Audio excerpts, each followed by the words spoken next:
ពិតក៏មិនបានអ្វីធ្វើជាសាស័យឲ្យស្រងស្រីជឿថាបងស្មងហើយបេះដូងអើយអូនឃើញចិត្តភក្តីថាប្រថ្លៃមានស្នេហ៍តែមួយប៉ុណ្ណោះ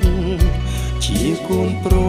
សមានឈ្មោះស្លាប់រស់មិនសាវាស្មងស្នេហាលុះព្រាកសិនខ្សែមិនចាស់ស្នេ